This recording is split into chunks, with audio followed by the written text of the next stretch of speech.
Hello મિત્રો, કેમ છો?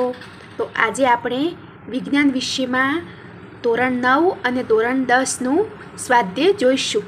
આપણે બુક તો વાંચીએ છીએ પણ આપણે ક્યારેય એનું સ્વાધ્યાય સોલ્વ કરતા નથી. તો આજથી આપણે વિજ્ઞાન અને ગણિત બંને વિષયના સ્વાધ્યાયના હું પ્રશ્નો લાવીશ. તો ચાલો આપણે શરૂ કરીએ. તમને પરીક્ષામાં પૂછાઈ શકે કે તાપમાનને ડિગ્રી સેલ્સિયસમાં ફેરવવાનું અથવા તાપમાનને કેલ્વિનમાં ફેરવવાનું, આ રીતના 1 માર્ક્સની અંદર પૂછાઈ શકે. તો તમારે હંમેશા શું કરવાનું?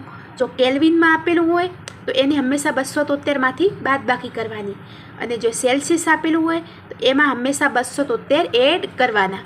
તો આ બંને દાખલા આ રીતે તમારે પ્રેક્ટિસ કરવાની. તેના પછીનો ક્વેશ્ચન છે કે નેફ્થેલિનની ગોળી અથવા ડામરની ગોળી સમય જતાં કોઈ પણ ઘન અવશેષ છોડ્યા વિના જ અદૃશ્ય થઈ જાય છે, કારણ કે? તો આવા કારણ કે એના પ્રશ્ન પણ 2 માર્ક્સની અંદર અથવા 4 માર્ક્સની અંદર પૂછાઈ શકે.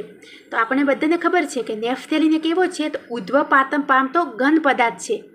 એટલે કે ઓરડાના તાપમાને એનું શું થાય? ઘન અવસ્થામાંથી વાયુ અવસ્થામાં રૂપાંતર થાય. એના કારણે જ જે નેફ્થેલિનની ગોળી છે એ ઘન અવશેષ છોડ્યા વિના જ શું થઈ જાય? અદૃશ્ય થઈ જાય છે. તો આ રીતે કારણ કે એના આપણે જવાબો લખવાના. તેના પછી છે કે આપણને અત્તરની સુગંધ ઘણા લાંબા અંતર સુધી આવે છે. તો આપણને બધાને ખબર છે કે અત્તર એક એવું છે તો એક બાષ્પશીલ પ્રવાહી છે. એટલે કે એનું ઓરડાના તાપમાન શું થાય? વાયુ અવસ્થામાં રૂપાંતર થાય. આ વાયુના ઘટક કણો શું થાય? આપણને ખબર કે વાયુ એ હવામાં ઝડપથી પસરે છે. એટલે કે એની ગતિ ઉર્જા વધારે હોવાથી તે લાંબા અંતર સુધી શું કરે? ફેલાઈ શકે. તેથી આપણને અત્તરની સુગંધ ઘણા લાંબા અંતર સુધી આવે છે. તેના પછી 5મા નંબરનો ક્વેશ્ચન છે કે આપણને પાણી, ખાંડ અને ઓક્સિજન આપેલું છે. એના કણો વચ્ચે વધતા જતા આકર્ષણ બળ આપણે શોધવાનું છે. તો આપણને ખબર કે ઓક્સિજન કરતાં પાણીમાં વધારે હોય અને પાણી કરતાં ખાંડમાં વધારે હોય છે. શું? કણો વચ્ચે આકર્ષણ બળ. તેના પછી છે કે પાણીની ભૌતિક અવસ્થા કઈ હશે? તો 25°C, 0°C અને 100°C.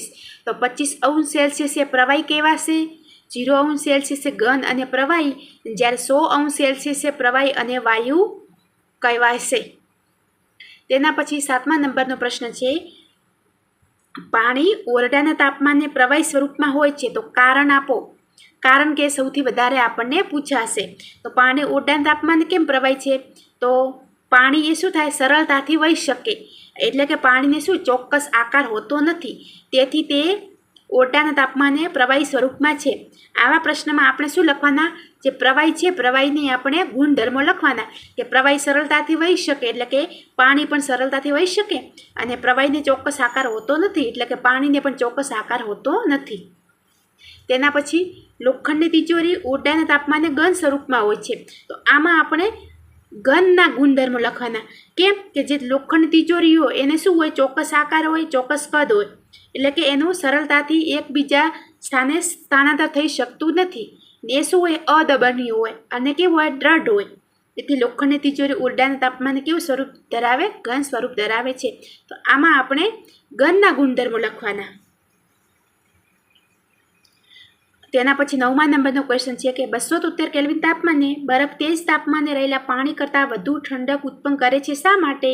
તો આપણને ખબર છે કે જે બરફના કણોની ઉર્જા છે એ જે પાણીના કણો કરતાં કેવી છે? ઓછી છે. કણોની ઉર્જા ઓછી હોવાથી એ વધારે ઠંડક ઉત્પન્ન કરે છે. 10મા નંબરનો પ્રશ્ન છે કે ઉકળતું પાણી અને વરાળ પૈકી રજાડવાની ક્ષમતા કોનામાં વધુ માલુમ પડે? તો વરાળમાં.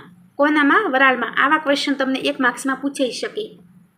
તેના પછી આમે ઘન, પ્રવાહી અને વાયુની અવસ્થા દર્શાવી છે કે ઘનમાંથી પ્રવાહી જવામાં એનું ગલન બિંદુ, પ્રવાહીમાંથી વાયુમાં જવા માટે બાષ્પીભવન, પાછો વાયુમાંથી પ્રવાહીમાં એટલે કે સંઘનન, અને પ્રવાહીમાંથી ઘનમાં એટલે કે ઘનીકરણ. એ જ રીતે ઘનમાંથી વાયુ તો ઉદ્ધ્વપાતન. તો આમાં તાપમાન વધારો કરવામાં આવે છે અને દબાણ ઘટાડવામાં આવે છે. જ્યારે વાયુમાંથી ઘનમાં તો એ બી ઉદ્ધ્વપાતન જ પ્રક્રિયા કહેવાય.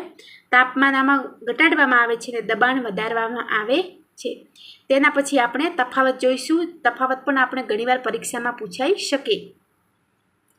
મિત્રો, જો તમને પરીક્ષામાં તફાવત પૂછાય તમારે આ રીતે બંનેને અલગ અલગ રીતે લખવાના. અને તો સૌથી પહેલાં ઘન અવસ્થા અને બીજી છે પ્રવાહી અવસ્થા. તો ઘનના ઘટકકણો વચ્ચેનું અંતર કેવું હોય? નહિવત હોય. જ્યારે પ્રવાહીના ઘટકકણો વચ્ચેનું અંતર કેવું હોય? તો આમાં ઘન કરતાં થોડું વધારે હોય. ઘન અવસ્થામાં ન હોય, પણ પ્રવાહીમાં ઘન કરતાં થોડું વધારે હોય. પછી ઘન અવસ્થામાં આંતરાણવીય બળ ઘણું પ્રબળ હોય. જ્યારે પ્રવાહી અવસ્થામાં આંતરાણવીય બળ ઘનની સાપેક્ષે કેવું હોય? ઓછું હોય છે. ઘન અવસ્થામાં સંકોચનીયતા ખૂબ જ ઓછી હોય. જ્યારે પ્રવાહીની સંકોચનીયતા કેવી હોય? થોડી વધારે હોય. ઘન કેવું હોય? દ્રઢ હોય. અને પ્રવાહી કેવું હોય? તરલ હોય, એટલે કે સરળતાથી વહી શકે. ઘનને ચોક્કસ આકાર હોય, જ્યારે પ્રવાહીને ચોક્કસ આકાર હોતો નથી. આ પણ તમને 2 માર્ક્સની અંદર અથવા ક્યારેક 4 માર્ક્સની અંદર પૂછાઈ શકે. તો આ જ રીતે તમારે બંને બાજુ પોઈન્ટ વાઇઝ તફાવત લખવાનો. તે જ રીતે પ્રવાહી અવસ્થા અને વાયુ અવસ્થા. પ્રવાહી એટલે કે પ્રવાહીના ઘટકકણો વચ્ચેનું અંતર થોડું વધુ હોય, જ્યારે વાયુના ઘટકકણો વચ્ચેનું અંતર ખૂબ જ વધારે હોય. ઘન કરતાં પ્રવાહીમાં વધારે હોય, પ્રવાહી કરતાં બી વધારે વાયુમાં હોય. પછી પ્રવાહીમાં આંતરાણવીય બળ કેવું હોય? નબળું હોય. અને જ્યારે વાયુ અવસ્થામાં તો આંતરાણવીય બળ નહિવત હોય, એટલે કે હોય જ ના. પ્રવાહી અવસ્થામાં પ્રસરણ દર વાયુ કરતાં ઓછું હોય, જ્યારે વાયુ અવસ્થામાં પ્રસરણ દર પ્રવાહી કરતાં વધારે હોય છે. પ્રવાહી પદાર્થને નિશ્ચિત કદ હોય, જ્યારે વાયુ પદાર્થને નિશ્ચિત કદ હોતું નથી. બાષ્પીભવન અને ઉત્કલન. તો બાષ્પીભવન તો સપાટી પરની ક્રિયા છે, તો તેને કહેવાય બાષ્પીભવન. જ્યારે ઉત્કલન એ જથ્થાત્મક ઘટના છે. બાષ્પીભવન ધીમી પ્રક્રિયા છે, ઉત્કલન ઝડપી પ્રક્રિયા છે.